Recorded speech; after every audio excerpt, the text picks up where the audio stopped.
రాష్ట్ర అభివృద్ధిపై సీఎం జగన్ బహిరంగ చర్చకు రావాలంటూ చంద్రబాబు చేసిన ఛాలెంజ్కు మాజీ మంత్రి కొడాలి నాని కౌంటర్ ఇచ్చారు. 14 ఏళ్లు సీఎంగా చంద్రబాబు అమలు చేసిన ఓ పథకం రాష్ట్రంలో అభివృద్ధికి చేసిన కార్యక్రమాలను చెప్పాలంటూ జగన్ ప్రశ్నించారని, దానికి ఇప్పటికీ చంద్రబాబు సమాధానం ఇవ్వలేదంటూ గుర్తు చేశారు. డొంక తిరుగుడు మాటలు మాని దమ్ముంటే ప్రజలకు చేసిన మంచి చెప్పుకోవాలన్నారు. చంద్రబాబు పార్టీ సైజు ఎంతో తెలుసుకోవాలన్నారు. లోక్సభ, రాజ్యసభ, అసెంబ్లీ, శాసన మండలిలో వారి బలమేంటో తెలుసుకొని మాట్లాడాలంటూ హితవు పలికారు. 2 నెలల్లో ఎన్నికలు పూర్తవుతున్నాయి. జగన్మోహన్ రెడ్డి గారు చాలా స్పష్టంగా ఆయన చేసినటువంటి కార్యక్రమాలు, ఆయన ఎన్నికల మేనిఫెస్టోలో 199% అమలు చేశానని చెప్పి, నాకు మీరు ఓటేయాలంటే నేను మీ కుటుంబాలకి, మీ ప్రాంతాలకి మంచి చేశానని కనుక భావిస్తే నాకు ఓటు వేయండి. ఈ 5 సంవత్సరాల్లో చంద్రబాబు నాయుడు చేయలేకపోయినది జగన్మోహన్ రెడ్డి గారు చేసింది. సంక్షేమ కార్యక్రమాలు కావచ్చు, నాడు నేడులో స్కూళ్ళు రూపురేఖలు మార్చింది కావచ్చు, విద్యా దీవెన, ఇటువంటి సంక్షేమ కార్యక్రమాలు కూడా ఇచ్చామని చెప్తున్నారు. దానికి ఈ పనికి మాలినటువంటి చంద్రబాబు నాయుడిని అడుగుతున్నాడు, 14 సంవత్సరాల నుంచి ముఖ్యమంత్రిగా చేశావు, నువ్వంటూ ఈ రాష్ట్ర ప్రజలకి చేసినటువంటి ఒక పథకం పేరు కానీ, ఈ రాష్ట్రంలో నువ్వు చేసినటువంటి ల్యాండ్ మార్క్ డెవలప్మెంట్ గురించి కానీ నువ్వు ఏం చేసావో చెప్పమంటే, ఈ చవట, ఈ దద్దమ్మ, ఈ చంద్రబాబు నాయుడు దానికి సమాధానం చెప్పకుండా మన ఇద్దరం కూర్చొని మాట్లాడుకుందాం, నువ్వేం చేసావో నేనేం చేసుకుందాం, బహిరంగ చర్చకు సిద్ధమా అంటాడు. చంద్రబాబు నాయుడు, జగన్మోహన్ రెడ్డి గారు బహిరంగ సభకి, బహిరంగ చర్చకి గనక కూర్చునే పరిస్థితి ఉంటే, ఇటు పక్కన మేము, అటు పక్కన చంద్రబాబు తరఫున తెలుగుదేశం వాళ్ళు వస్తారు. బహిరంగ చర్చ ఒక ఇద్దరు పెద్ద నాయకుల మధ్య జరిగేటువంటి అవకాశం ఉంటుందా? ఇది భారతదేశంలో ఎక్కడైనా జరిగిందా? ఇప్పుడు మేమేం చేసామో ప్రజలకు చెబుతున్నాం. జగన్మోహన్ రెడ్డి గారు నా పరిపాలన బాగుందంటే నాకు ఓటేయమని చెప్పి చెబుతున్నాడు. నువ్వు కూడా దమ్ము ఉంటే, నువ్వు మగాడివి అయితే, నువ్వు 14 ఏళ్ళ నువ్వు ఏమైనా చేసి ఉంటే, నేను ఈ రకంగా ఈ కార్యక్రమాలు చేశాను, ఈ నా ల్యాండ్ మార్కులు, నాకు ఓటేయండి, నాకు ఎందుకు ఓటేయరని చెప్పి ప్రజలను అడుగు. నువ్వు ప్రజలు కదా న్యాయ నిర్ణేతలు, మీ ఇద్దరు మాట్లాడుకుని ఎవరు సీఎంగా ఉండాలి మీ ఇద్దరు డిసైడ్ చేసుకునేది కాదు కదా ఇది అని. ఒక ఎక్స్ అంటే మాజీ, ఈయన కోసం ఆ ట్విట్టర్ పేరు కూడా మార్చినట్టున్నారు ఎక్స్ అని.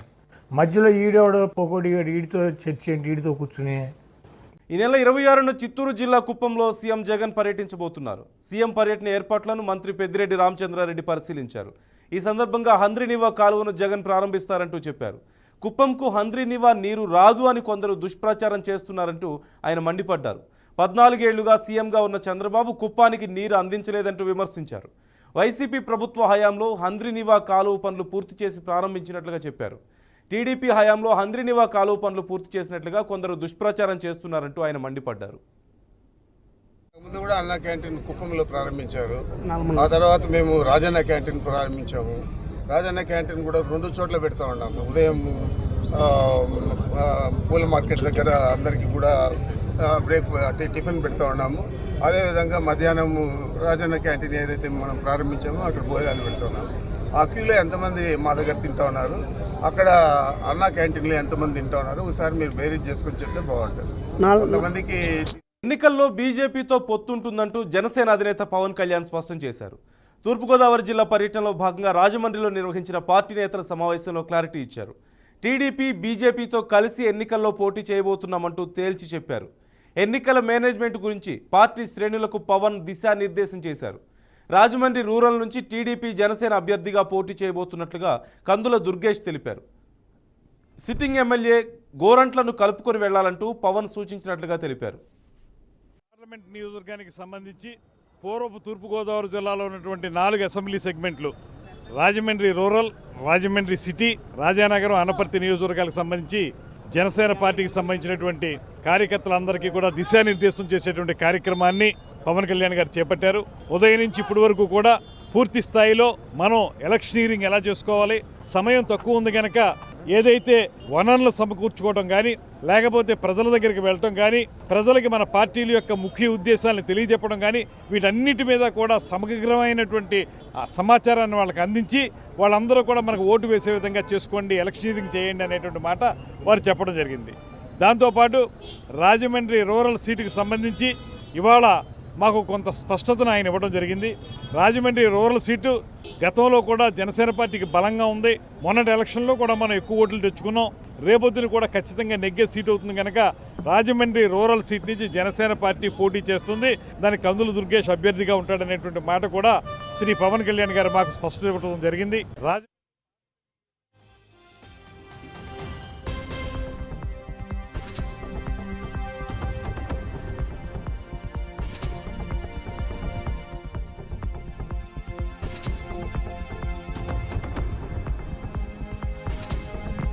ఎన్నికల్లో బీజేపీతో పొత్తుంటుందంటూ జనసేన అధినేత పవన్ కళ్యాణ్ స్పష్టం చేశారు. తూర్పుగోదావరి జిల్లా పర్యటనలో భాగంగా రాజమండ్రిలో నిర్వహించిన పార్టీ నేతల సమావేశంలో క్లారిటీ ఇచ్చారు. టీడీపీ బీజేపీతో కలిసి ఎన్నికల్లో పోటీ చేయబోతున్నామంటూ తేల్చి చెప్పారు. ఎన్నికల మేనేజ్మెంట్ గురించి పార్టీ శ్రేణులకు పవన్ దిశానిర్దేశం చేశారు. రాజమండ్రి రూరల్ నుంచి టీడీపీ జనసేన అభ్యర్థిగా పోటీ చేయబోతున్నట్లుగా కందుల దుర్గేష్ తెలిపారు. సిట్టింగ్ ఎమ్మెల్యే గోరంట్లను కలుపుకొని వెళ్లాలంటూ పవన్ సూచించినట్లుగా తెలిపారు.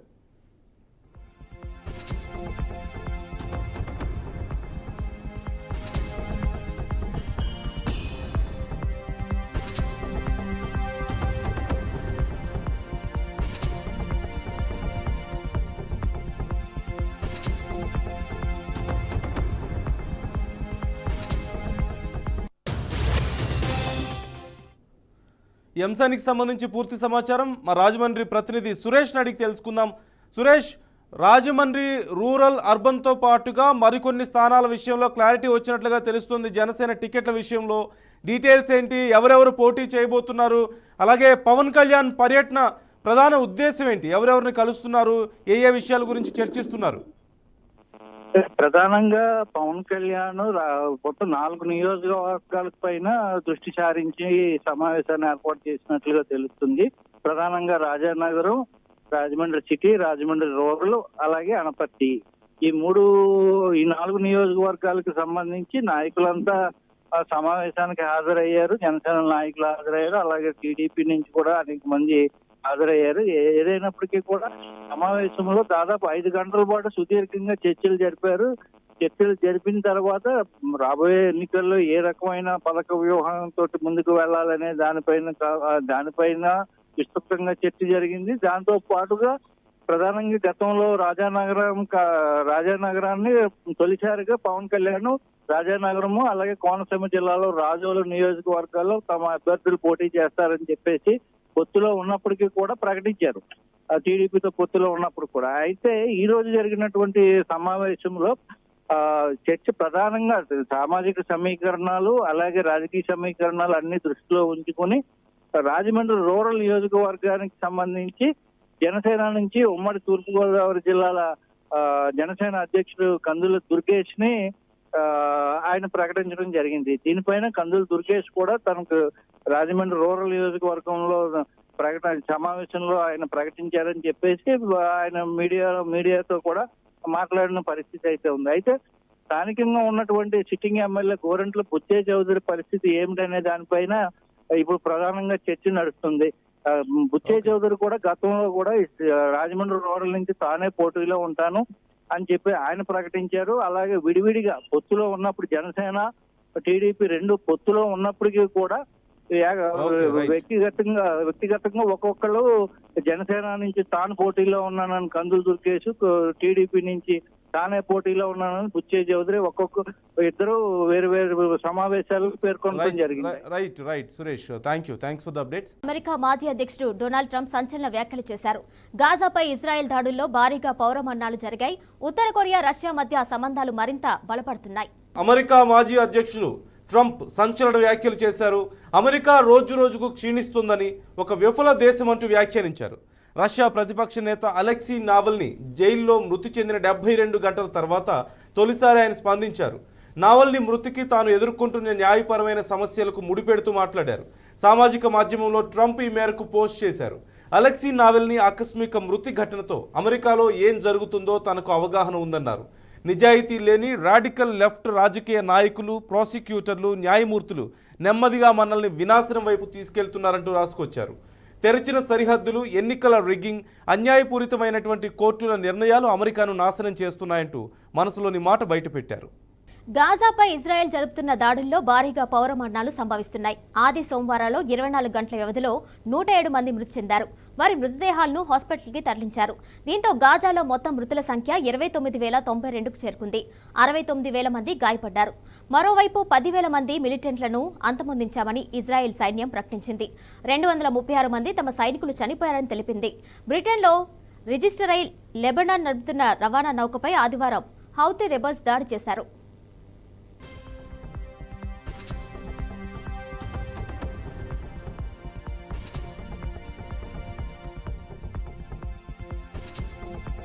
ఉత్తర కొరియా రష్యా మధ్య ద్వైపాక్షిక సంబంధాలు మరింత బలపడుతున్నాయి. తాజాగా నార్త్ కొరియా అధ్యక్షులు కిమ్ వ్యక్తిగత అవసరాల కోసం రష్యా అధ్యక్షుడు పుతిన్ ఒక కారును గిఫ్ట్గా పంపించారు. ఈ విషయాన్ని ఉత్తర కొరియా మీడియా మంగళవారం వెల్లడించింది. ఫిబ్రవరి 18న కిమ్ అత్యున్నత స్థాయి సహాయకులకు కారు అందినట్లుగా తెలిసింది. ఈ సందర్భంగా రష్యాకు కిమ్ సోదరి కిమ్ యో జోంగ్ కృతజ్ఞతలు తెలియజేశారు. కారు గిఫ్ట్ నేపథ్యంలో అగ్రనాయకుల మధ్య వ్యక్తిగత సంబంధాలకు స్పష్టమైన నిదర్శనం అంటూ ఆ దేశీ మీడియా వ్యాఖ్యానించింది. అయితే కారును ఏ విధంగా ఉత్తర కొరియా తీసుకెళ్లారు అనేది మాత్రం పేర్కొనలేదు. గతేడాది సెప్టెంబర్లో కిమ్ జాంగ్ ఉన్ రష్యాలో పర్యటించారు. అధ్యక్షుడు వ్లాదిమిర్ పుతిన్తో చర్చలు జరిపిన నాటి నుంచి సన్నిహిత సంబంధాలు కొనసాగుతున్నాయి. ఈ పరిస్థితులకు అద్దం పడుతూ కీలక పరిణామం చోటు చేసుకుంది. చండీగఢ్ మేయర్ ఎన్నిక రిటర్నింగ్ అధికారిగా వ్యవహరించిన అనిల్ మసీహ్ సోమవారం సుప్రీంకోర్టులో హాజరయ్యారు. కొన్ని బ్యాలెట్ పేపర్లపై ఏదో రాశారన్న ఆరోపణలపై న్యాయమూర్తులు ఆయన్ని క్రాస్ ఎగ్జామినేషన్ చేశారు. బ్యాలెట్ పేపర్లపై కొట్టివేత గుర్తు ఎందుకు పెట్టారంటూ ప్రశ్నించారు. మసీహ్ స్పందిస్తూ అప్పటికే 8 బ్యాలెట్ పేపర్లపై ఏమేమో రాసి ఉందని, తాను వాటిపై కొట్టివేత గుర్తు వేశారంటూ వివరించారు. తాజాగా ఆ పేపర్లను ధర్మాసనం పరిశీలించింది. చండీగఢ్ మేయర్ ఎన్నికల ఫలితాలపై సుప్రీంకోర్టు కీలక ఆదేశాలు జారీ చేసింది. ఆ ఎన్నికల్లో అక్రమాలు జరిగాయంటూ దాఖలైన పిటిషన్ను విచారించిన కోర్టు రిటర్నింగ్ అధికారి అనిల్ మసీహ్ వ్యవహరించిన తీరుపై తీవ్రంగా స్పందించింది. CJI justice DY Chandrachud, justice JB Pardiwala, justice Manoj మిశ్రాల ధర్మాసనం చెల్లుబాటు కాని 8 బ్యాలెట్ పత్రాలను పరిశీలించింది. అనంతరం వాటిని చెల్లుబాటు ఓట్లుగా గుర్తించి రీకౌంటింగ్ చేయాలని ఆదేశించింది. ఈ లెక్కింపు ఆధారంగా ఫలితాలను ప్రకటించాలని స్పష్టం చేసింది.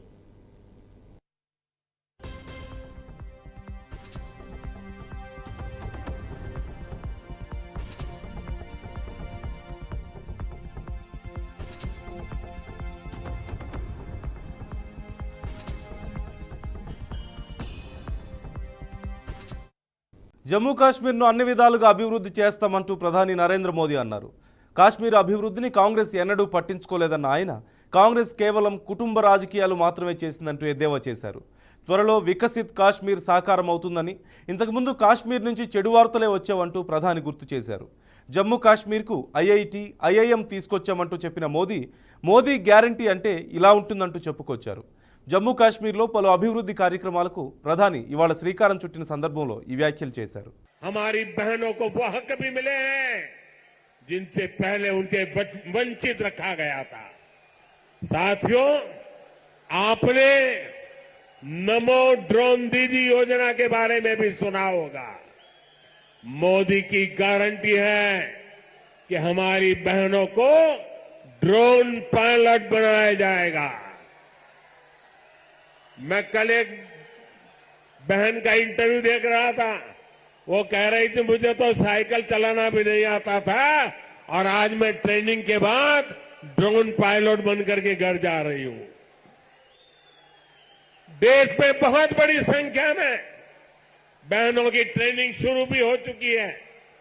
इसके लिए हमने हजारों स्वयं सहायता समूहों को ड्रोन देने का निर्णय लिया है.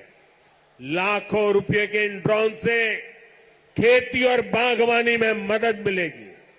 खाद हो, कीटनाशक हो, इनके छिड़काव का काम बहुत आसान हो जाएगा और बहनों को इससे अतिरिक्त कमाई होगी.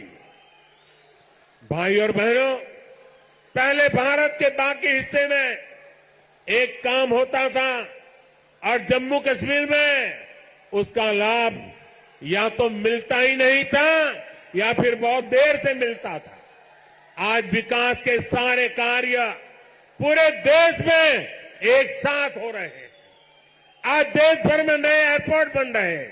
तो जम्मू कश्मीर भी कभी किसी से पीछे नहीं है. आज जम्मू एयरपोर्ट के विस्तार का काम भी शुरू हुआ है। कश्मीर से कन्याकुमारी को रेल से जोड़ने का सपना भी। లోక్సభ ఎన్నికలకు సమయం దగ్గర పడుతుండటంతో కేంద్ర ఎన్నికల సంఘం సమాయత్తమైంది. ఈ మేరకు ఎన్నికల నిర్వహణపై ఇప్పటికే కసరత్తు పూర్తి చేసినట్లుగా తెలుస్తోంది. వచ్చే నెల ఈసీ సార్వత్రిక ఎన్నికల నగారా మోగించే అవకాశం ఉందంటూ విశ్వసనీయ వర్గాల సమాచారం. మార్చి 9వ తేదీ తర్వాత లోక్సభ ఎన్నికల తేదీలను ఈసీ ప్రకటించే అవకాశం ఉందంటూ వాదనలు బలంగా వినిపిస్తున్నాయి. పార్లమెంట్ ఎన్నికలతో పాటుగా పలు రాష్ట్రాల అసెంబ్లీ ఎన్నికలను కూడా నిర్వహించేందుకు ఈసీ ఏర్పాట్లు చేస్తున్నట్లుగా సమాచారం. లోక్సభ ఎన్నికలతో పాటుగా ఆంధ్రప్రదేశ్, ఒడిశా, అరుణాచల్ ప్రదేశ్, సిక్కిం అసెంబ్లీలకు ఈ ఏడాది మేలోగా ఎన్నికలు జరగాల్సి ఉంది. ఇందులో భాగంగానే ఈసీ బృందం గత కొన్ని రోజులుగా వివిధ రాష్ట్రాల్లో పర్యటిస్తోంది. రాజకీయ పార్టీలు, స్థానిక అధికారులతో సమావేశాలు నిర్వహించిన అధికారులు షెడ్యూల్ను కూడా సిద్ధం చేసినట్లుగా సమాచారం. I would like to, on the behalf of Election Commission and through your medium, would like to say that we are fully prepared to conduct 2024 parliamentary elections and also the state assembly elections. Every preparation is almost complete. And in this sense, before I start my presentation, I would like to request through you from the commission side that all the voters of Odisha should come and participate in this festival of democracy. I would like to, on the behalf of Election Commission and through your medium, would like to say that we are fully prepared to conduct 2024 parliamentary elections and also the state assembly elections. Every preparation is almost complete. And in this sense, before I start my presentation, I would like to request through you from the commission side that all the voters of Odisha should come and participate in this festival of democracy. I would like to, on the behalf of Election Commission and through your medium, would like to say వీటితో పాటు Jammu Kashmir assembly ఎన్నికలను కూడా నిర్వహించాలని EC భావిస్తుంది. ఈ నేపథ్యంలో కేంద్ర ప్రభుత్వ అధికారులతో మార్చి 8, 9 తేదీలో ఈసీ బృంద భేటీ కానున్నట్లు తెలుస్తుంది. ఎన్నికల సంసిద్ధతను పరిశీలించేందుకు మార్చి 12, 13 తేదీల్లో జమ్మూ కాశ్మీర్లో పర్యటించినట్లు సమాచారం. లోక్సభతో పాటే అసెంబ్లీ ఎన్నికలను నిర్వహించే అవకాశాలపై ఒక అంచనాకు రానున్నట్లు తెలుస్తుంది. గతంలోలానే ఈసారి కూడా ఏప్రిల్, మే నెలలోనే సార్వత్రిక ఎన్నికలు నిర్వహించేలా ఈసీ ఏర్పాట్లు చేస్తుంది. గత లోక్సభ ఎన్నికలకు 2019 మార్చి 10న షెడ్యూల్ ప్రకటించారు.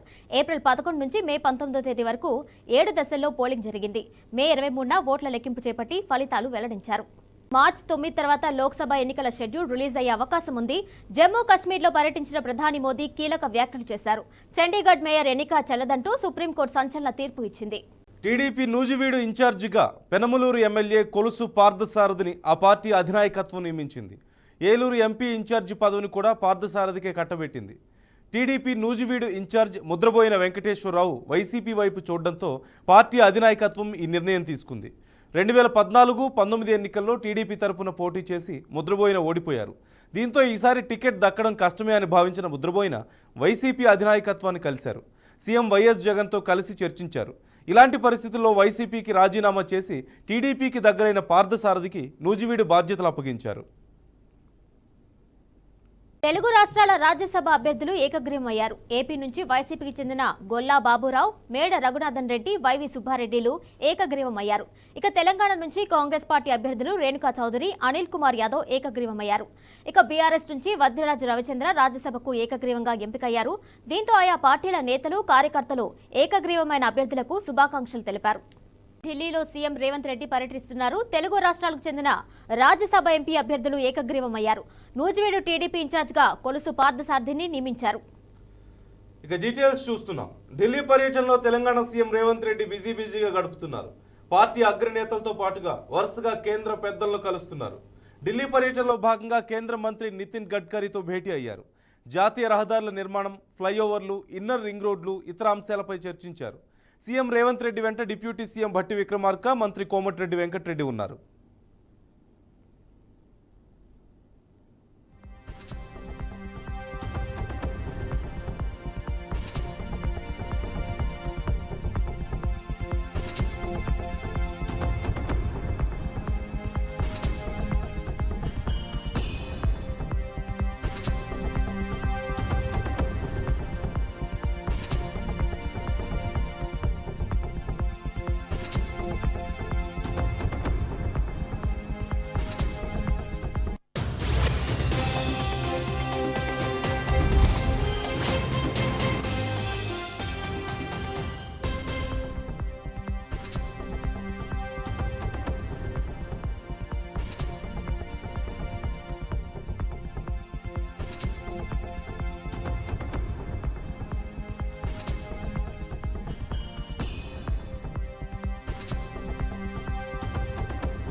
తమిళ రాజకీయాల్లోకి ఎంట్రీ ఇచ్చిన హీరో విజయ్ పార్టీ నేతలకు కీలక ఆదేశాలు జారీ చేశారు. పార్టీలో సభ్యుల సంఖ్య 2 కోట్లకు చేరాలంటూ నేతలకు సూచన చేశారు. పార్టీ కార్యకలాపాల్లో మహిళలు తొలిసారి ఓటు వేస్తున్న వారి భాగస్వామ్యం పెంచాలంటూ పిలుపునిచ్చారు. పార్టీ విస్తరణకు ప్రాధాన్యం ఇవ్వాలంటూ పేర్కొన్నారు. చెన్నైలో జరిగిన సమావేశంలో పలు అంశాలను ప్రస్తావించారు. పార్టీ పునాదులను పటిష్టపరిచేలా జిల్లా, అసెంబ్లీ నియోజకవర్గాల వారీగా సభ్యత్వ నమోదు కార్యక్రమాలు చేపట్టాలంటూ నేతలకు దిశానిర్దేశం చేశారు విజయ్. వివిధ పార్టీ మద్దతుదారులు ఎంతమంది ఉన్నారు అనే అంశంపై లెక్కలు సేకరించారు. సాధారణ ఓటర్లు, మహిళలు తొలిసారిగా ఓటు వేసే వారి మద్దతు కూడగట్టుకునేందుకు ప్రయత్నించాలంటూ సూచించారు. ఇందుకు అనుగుణంగా ఒక యాప్ను కూడా సిద్ధం చేయిస్తున్నారు. కేంద్ర హోంమంత్రి అమిత్ షాపై చేసిన వ్యాఖ్యలకు సంబంధించిన పరువు నష్టం కేసులో కాంగ్రెస్ అగ్రనేత రాహుల్ గాంధీకి ఊరట లభించింది. 6 ఏళ్ల క్రితం నాటి ఈ కేసులో ఉత్తరప్రదేశ్లోని సుల్తాన్పూర్ జిల్లా కోర్టు తాజాగా బెయిల్ మంజూరు చేసింది. భారత్ జోడో న్యాయ యాత్రలో భాగంగా యూపీలోనే ఉన్న రాహుల్ కేసు విచారణ నిమిత్తం మంగళవారం కోర్టు ఎదుట హాజరయ్యారు.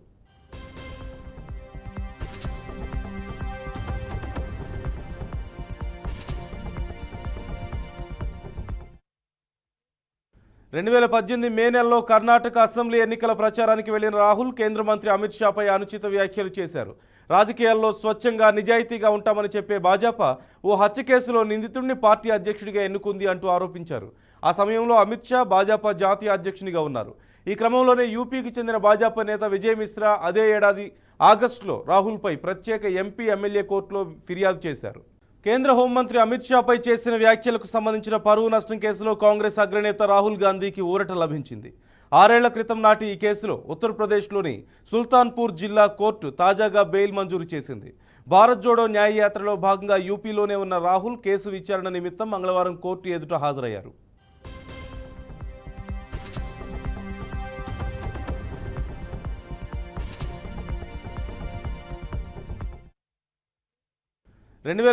మే నెలలో కర్ణాటక అసెంబ్లీ ఎన్నికల ప్రచారానికి వెళ్లిన రాహుల్ కేంద్ర మంత్రి అమిత్ షాపై అనుచిత వ్యాఖ్యలు చేశారు. రాజకీయాల్లో స్వచ్ఛంగా, నిజాయితీగా ఉంటామని చెప్పే భాజపా ఓ హత్య కేసులో నిందితుడిని పార్టీ అధ్యక్షుడిగా ఎన్నుకుంది అంటూ ఆరోపించారు. ఆ సమయంలో అమిత్ షా భాజపా జాతీయ అధ్యక్షునిగా ఉన్నారు. ఈ క్రమంలోనే యూపీకి చెందిన భాజపా నేత విజయ్ మిశ్రా అదే ఏడాది ఆగస్టులో రాహుల్పై ప్రత్యేక ఎంపీ, ఎమ్మెల్యే కోర్టులో ఫిర్యాదు చేశారు. లోక్సభ ఎన్నికలు సమీపిస్తున్న వేళ బీహార్ రాజకీయాలు స్పీడ్ అందుకున్నాయి. ఎన్నికల్లో పట్టు నిలుపుకునేందుకు ప్రయత్నాలు మొదలుపెట్టింది ఆర్జేడీ. ఎన్నికల వరకు ప్రజల మధ్య ఉండాలంటూ నిర్ణయించుకున్నారు ఆర్జేడీ నేత, మాజీ డిప్యూటీ సీఎం తేజస్వి యాదవ్. ఈ క్రమంలో భీష్మ ఏకాదశి సందర్భంగా పూజలు చేసిన యువనేత పాట్నా నుంచి జన్ విశ్వాస్ పేరిట యాత్ర మొదలుపెట్టారు. పొత్తు నేపథ్యంలో తమ 17 నెలల పాలనను ప్రజల ముందు ఉంచేందుకు సిద్ధమయ్యారు. సీఎం నితీష్ కుమార్ కూటమి ఎందుకు మారారో, ఆయన విజన్ ఏంటో తెలియదన్నారు. ప్రజల తీర్పుకు ఆయన ప్రయారిటీ ఇవ్వలేదని, దీనికి ప్రజలే తగిన సమాధానం చెబుతారన్నారు తేజస్వి యాదవ్.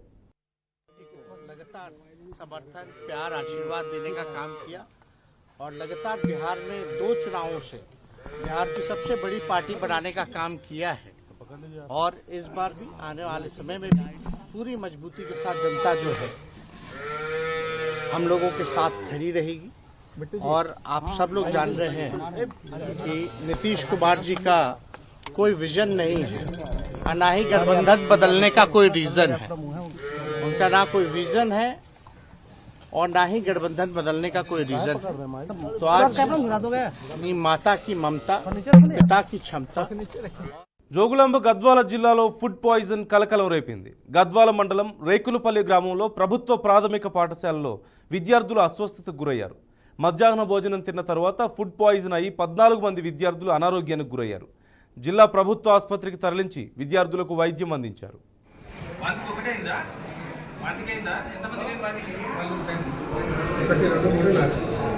ఎన్నిసార్లు అయిందమ్మా?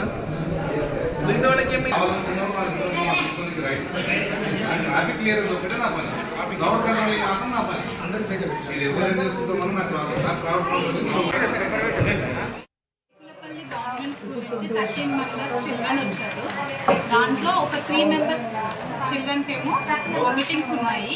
2 ఎపిసోడ్స్ ఆఫ్ వామిటింగ్స్ అయ్యాయి. 12:30కి ఫుడ్ ఇంటేక్ చేసిన తర్వాత 1:30కి వామిటింగ్స్ అయ్యాయి. సో ఆఫ్టర్ దట్ ఇంకా మళ్ళీ ఫ్రెష్ ఎపిసోడ్స్ అయితే లేవు. ఇంకా మిగతా చిల్డ్రన్లో కొంతమందిలో స్టమక్ పెయిన్ అండ్ కొంతమందిలో హెడేక్ కంప్లైంట్ చేస్తున్నారు. ఇప్పుడు యాజ్ ఆఫ్ నో అయితే ఓఆర్ఎస్ ఇచ్చి కొంచెం ప్రోబయోటిక్స్ ఇచ్చి స్టెబిలైజ్ చేసాము. ఓరల్గానే ఇచ్చాము, అన్ని ఓరల్గానే ట్రై చేస్తున్నాము. ఇంకా ఫ్రెష్ కంప్లైంట్స్ అయితే మళ్ళీ ఒక 2 hours నుంచి అయితే ఏమీ లేవు. సో సిమ్టమ్స్ అసిమ్టమాటిక్ ఉన్నారు కాబట్టి ఇంటికి వెళ్ళమని చెప్తున్నాం. ఈ ఫర్దర్గా ఎన్ని సిమ్టమ్స్ డెవలప్ అయితే కనుక తీసుకుంటామని చెప్పాము. అది ఫుడ్ పాయిజన్ అయినా అయి ఉండొచ్చు, లేకుంటే వాటర్ కంటామినేషన్ అయినా అయి. చిత్తూరు జిల్లా రామకుప్పం మండలం బల్ల గ్రామంలో దారుణ ఘటన చోటు చేసుకుంది. సెల్వరాజు అనే దుర్మార్గుడు మైనర్ బాలికపై బలవంతంగా అత్యాచారానికి పాల్పడ్డాడు. బాలిక విషయం పెద్దవాళ్లకు చెప్పడంతో వాళ్ళు ఆసుపత్రికి తరలించి చికిత్స చేయిస్తున్నారు. విషయం తెలుసుకున్న ఎమ్మెల్సీ భరత్ బాలికను పరామర్శించారు. బాలికకు మెరుగైన వైద్యం అందించాలంటూ వైద్యులను ఆదేశించారు. మైనర్ బాలికపై అత్యాచారానికి పాల్పడ్డ వ్యక్తిపై తగిన చర్యలు తీసుకోవాలంటూ డిమాండ్ చేశారు. ఇలాంటి ఒక చర్య చేయడం చాలా బాధాకరం మా అందరికీ కూడా. నిజంగా హాస్పిటల్లో చిన్న పాపను చూస్తూ ఉంటే మనసు చాలా తరుక్కుపోతాం. ఇలాంటి దరిద్రమైన పని చేసినటువంటి ఆ విధవకు మాత్రం ఎటువంటి పరిస్థితుల్లో ఘోరాతి ఘోరమైన కఠినమైన శిక్ష విధించాలని చెప్పి ఆల్రెడీ ఎస్పీ గారికి, ఈరోజు మా మంత్రి రామచంద్రారెడ్డి గారు వచ్చారు, ఆయనకి కూడా మేము విన్నవించడం జరిగింది. ఆల్రెడీ అతని మీద ఫోక్సా కేసు ఒకటి పెట్టడం కూడా జరిగింది.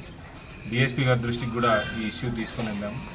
ఇమ్మీడియట్గా అతన్ని అరెస్ట్ చేసి ఇమ్మీడియట్గా యాక్షన్ తీసుకొని ఇంకా ఇట్లాంటి రోగ్స్ తగ్గు ఎవరెవరైతే బల్లలో ఉన్నారో ఇట్లాంటి ఇడియట్స్ వీళ్ళందరినీ కూడా ఒకసారి వాషౌట్ చేసి నిజంగా అక్కడ ఉండేటటువంటి పిల్లలందరికీ రక్షణ కలిగించాలని కూడా మేము ఎస్పీ గారిని డిఎస్పీ గారిని రిక్వెస్ట్ చేస్తాం. నిత్య పెళ్లి కొడుకు ఆగడాలు రోజుకు పెరిగిపోతున్నాయి. నిత్యం ఎక్కడో ఒక చోట ఇలాంటి ఘటనలు వెలుగు చూస్తూనే ఉన్నాయి. భార్య బ్రతికుండగానే చనిపోయిందని చెప్పి అమరేందర్ అనే వ్యక్తి మరో పెళ్లి చేసుకున్నాడు. విషయం తెలుసుకొని తనకు న్యాయం చేయాలంటూ అమరేందర్ ఇంటి ముందు బాధితురాలు ధర్నాకు దిగింది. పిల్లల విషయంలోనూ అమరేందర్పై పలు ఆరోపణలు చేసింది. ఆడపిల్లలు పుడుతున్నారంటూ 4 సార్లు అబార్షన్ చేయించాడంటూ వాపోయింది. అమరేందర్ తండ్రి సైతం రిటైర్డ్ మేజిస్ట్రేట్ అని చెప్పి పలువురిని మోసం చేసిందంటూ తెలిపింది. బాధితురాలి ఫిర్యాదు మేరకు సరూర్ నగర్ మహిళా పోలీస్ స్టేషన్లో పోలీసులు అమరేందర్పై కేసు నమోదు చేశారు. ఆయన పేరు అమరేందర్, ఆయన అడ్వకేట్, హైకోర్టు అడ్వకేట్. మా మామయ్య 2nd class magistrate Vikarabad, retired అయ్యిండు. అయితే ప్రజెంట్ ఇప్పుడు నాకు మ్యారేజ్ అయ్యి 2017లో మ్యారేజ్ అయ్యింది. 2 పాపలు. తర్వాత 2 పాపల తర్వాత 4 అబార్షన్స్ చేయించిండు. 6 months బ్యాక్ నాకు ఫ్యామిలీ ప్లానింగ్ చేయించి ఇప్పుడు మళ్ళీ నాకు తెలియకుండా నేను చనిపోయినా అని చెప్పేసి 4 months బ్యాక్ ఇంకా దొంగతనంగా పెళ్లి చేసుకున్నాడు. ఇప్పుడు 2 ఆడపిల్లలు అని చెప్పేసి 4 అబార్షన్లు చేయించి ఓన్లీ కొడుకు కావాలనే ఉద్దేశంతో నేను చనిపోయినా అని చెప్పి ఇంకో పెళ్లి చేసుకున్నాను సార్. మళ్ళీ ఉమెన్స్ పిఎస్లో కేసు పెట్టినా, నాగల్ పిఎస్లో కేసు పెట్టినా ఎలాంటి రెస్పాన్స్ లేదు, ఇలాంటి యాక్షన్స్ లేవు. మళ్ళీ నా మీద ఉల్టాకి ఎన్ని కేసులు పెట్టింది సార్. ఉన్ని లేని సెక్షన్స్ అన్ని నా మీద, నేనేం తప్పు చేసినా నాకు అర్థం కాలేదు కానీ నా మీద ఇన్ని కేసులు పెడుతున్నారు.